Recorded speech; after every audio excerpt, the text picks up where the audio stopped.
Hi, and welcome to Stories with Wanda. We're going to read a book called Pirate Pete. It was written by Kim Kennedy, and the pictures were drawn by Doug Kennedy.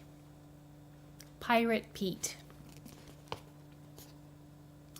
Gold put the twinkle in Pirate Pete's eye, the shine in his hook and the sparkle in his smile. Why, he liked gold so much that he plundered every ship and shore in the 7 seas in search of the gleaming booty. When he heard that the Queen had discovered a treasure map, Pete had to have it. After all, he explained to his parrot, where there's treasure, there's gold, and where there's gold, I'm a-goin'.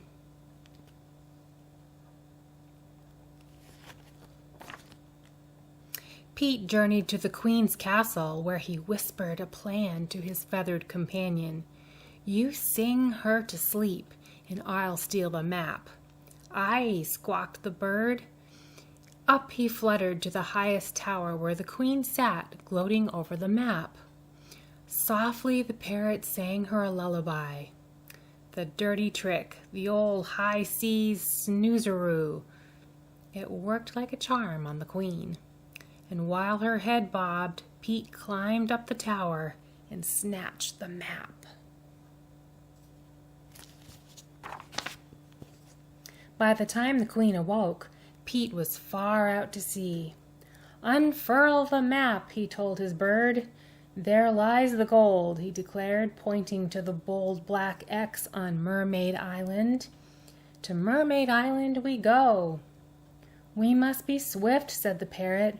"Her Majesty's fleet will be after us for sure." Pete spun the wheel east, and with a great gust of wind, the ship sailed off. "Fine sailin' weather," said the parrot. Pete might have agreed, "Aye, 'tis," but he had just spied an island up ahead. He checked the map. "That be Candy Island." He growled, twisting up his nose. "I thinks we should pay it a visit." "We don't have time," said the parrot. "We've got to get to Mermaid Island." "Listen up, matey," said Pete. "Where there's candy, there's rotten teeth. And where there's rotten teeth, there's gold to fill 'em. And where there's gold, I'm a-goin'." The stubborn pirate turned the ship toward Candy Island, and with a good wind behind them, they were soon upon its sugary shores.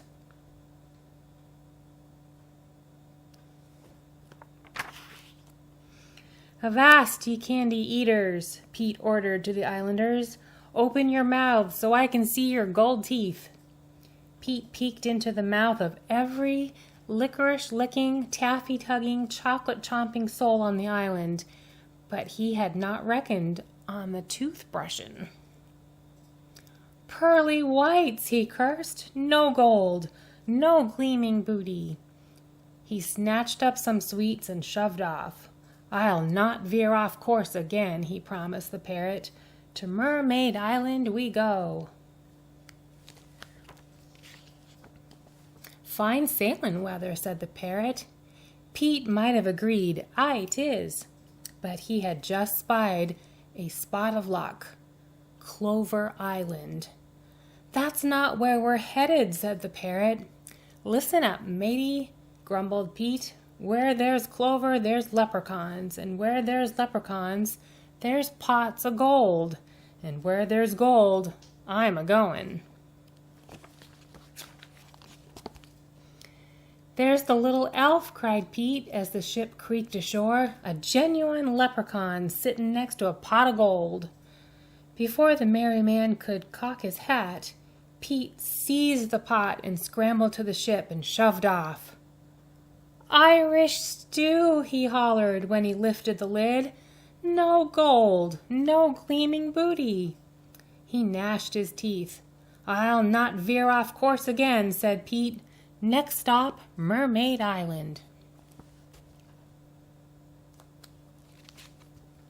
"Fine sailin' weather," yawned the bird. Pete might have agreed, "Aye, 'tis," but he had just spied a soothing sight for the tired eyes. Sleepy Island. "That is not where we're headed," said the parrot. "Listen up, matey," said Pete. "Where there's sleepin', there's a Sandman, and where there's a Sandman, there's magic gold dust, and where there's gold, I'm a-goin'."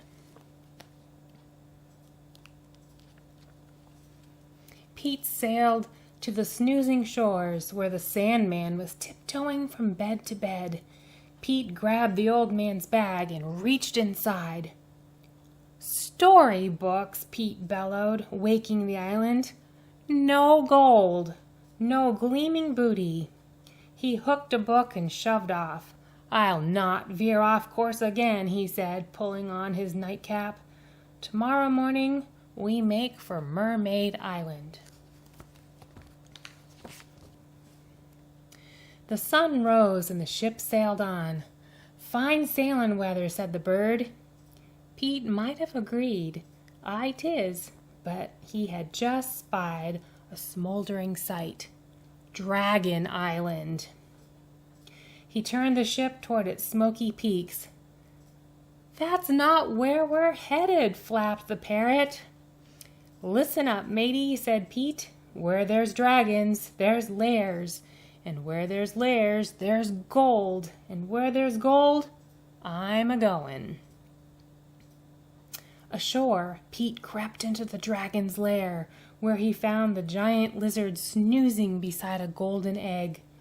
Between the snorts and snores, Pete sneaked the egg from its hazy nest, rolled it to the ship, and shoved off. "'Tis a golden goose egg," guessed Pete. Suddenly, the shiny shell cracked open, and out popped a baby dragon with a mouthful of flames. "That's no goose," cried Pete. "It's a fire-breathing lizard, and he set our sails ablaze. Abandon ship!"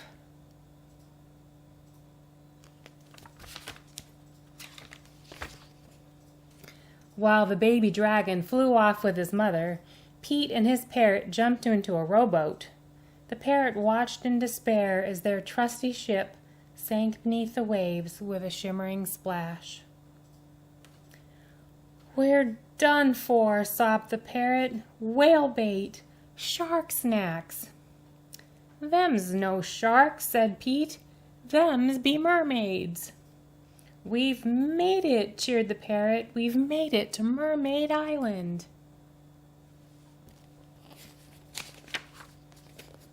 "Hand me the treasure map," Pete declared, crawling onto the shore.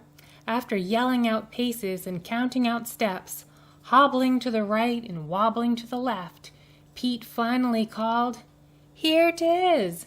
X marks the spot." Pete began digging, and then he struck something. "A treasure chest!" he cried. With a clang of his cutlass, he broke the chest lock, and the lid flew open to reveal gold! Pete sang, "Gleaming booty!" It was a pirate's dream come true. And while Pete bathed in the glorious riches, a shadow fell across him.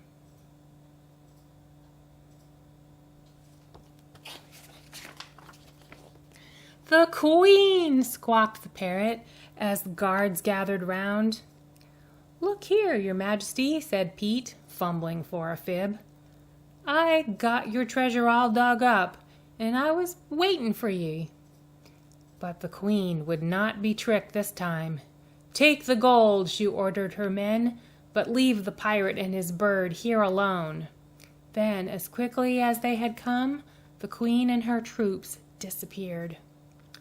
"All that work and no gold, no gleaming booty," moaned the parrot. "And what's worse, we're marooned on this island."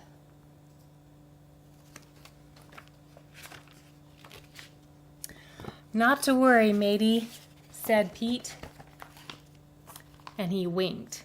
"The Queen may have taken our gold, but she forgot our boat."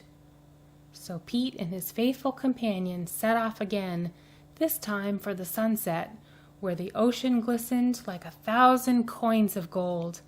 After all, where there was gold, they were a-goin'. And that's the end of the story. Thank you for listening. I'll see you again soon.